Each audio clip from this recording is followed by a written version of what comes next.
तोच विचार येतो की आज 12 वर्ष झाले बाबांना आपल्यातून जाऊ, पण मला अजूनही मानायला तयार होत नाही की बाबा आपल्यात नाही. काही माणसं आयुष्यात येतात आणि निघून जातात, पण काही माणसं अशी असतात की ती शरीराने जरी निघून गेली तरी त्यांच्या आठवणी आपल्या हृदयातून कधीच जात नाही. माझे बाबा त्यापैकी एक होते. बाबांनी स्वतःसाठी जगण्यापेक्षा कष्टकरी माणसासाठी जगणं पसंत केलं.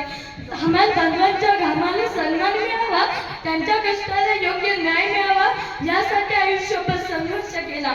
बाबांच्या आयुष्यात पैसा मोठा नव्हता, बाबांच्या आयुष्यात पैसा मोठा नव्हता, माणूस मोठा होता. पद मोठं नव्हतं, माणुसकी मोठी होती आणि स्वतःची चिंता नव्हती, कष्टकरी समाजाची चिंता होती. आज बाबा आपल्यात असते तर डोक्यावर हात ठेवून म्हणत असते, घाबरू नका, मी तुमच्या सोबत आहे. हे सावंत कुटुंबातील प्रत्येक व्यक्तीला आणि बाबांवर प्रेम करणाऱ्या सर्वांना जाणवते. त्यांची उणीव भासते. त्यातली त्यात मला सांगावंसं वाटतं की बाबांचा असणारा शेणफळ म्हणजे माझा काका. बाबा आणि काकाचा एक वेगळाच बॉन्ड होता, हे त्याच्या प्रत्येक वाक्यातून जाणवते. माझा काका बाबांना कितीच मिस करतो हे रोज मी स्वतः बघते.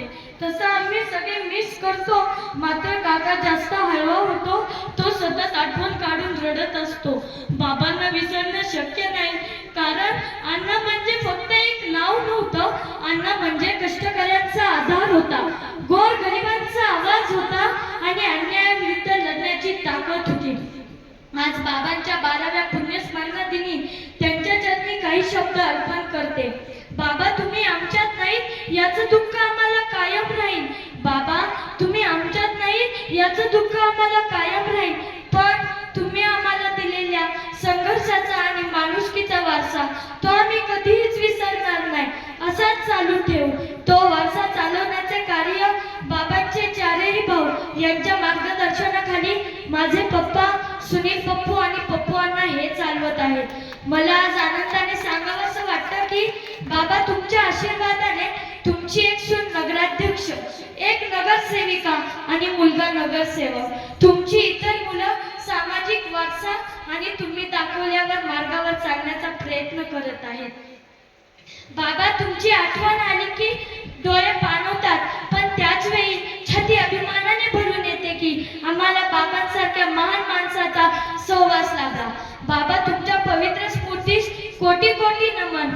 माणूस जातो, आठवणी राहतात, शरीर जातं, विचार राहतात आणि चांगलं कार्य करणारा माणूस काळाच्या ओघात कधीच मरत नाही.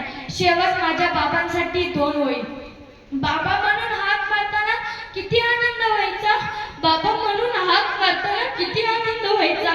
तुमच्या खुशीत शिरल्यावर सारं जग विसरून जायचं, तुमच्या खुशीत शिरल्यावर सारं जग विसरून जायचं. आज आवाज देते बाबा बाबा बाबा, पण उत्तर येते.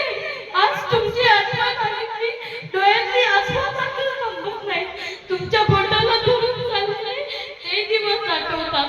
बाबा, मला नाक्यावर घेऊन यायचे, डायलिसिसच्या हाताला असंख्य टाके घेतलेले होते, तरी बाबा मला उचलून घ्यायचे. आई म्हणायची तुम्हाला त्रास होईल. माझे बाबा ऐकत नसायचे. घराच्या थोडं पुढं गेलं की उचलून घ्यायचे, खांद्यावर बसवायचे. बाबा, तुमच्या प्रेमाने भरलेले ते दिवस, ते क्षण आठवतात फक्त. बाबा, तुमच्या प्रेमाने भरलेले ते क्षण फक्त आठवतात. काळ पुढे गेला पण आठवणी तिथेच थांबल्या, काळ पुढे गेला पण आठवणी तिथेच थांबल्या. बाबा, तुमची नात, बाबा, तुमची नात, तुमची जानू आजही तुम्हाला मनापासून शोधते आहे, आवाज देते आहे. बाबा बाबा बाबा, तुम्ही या ना बाबा, तुम्ही या ना बाबा. माझ्या बाबांना भावपूर्ण आदरांजली.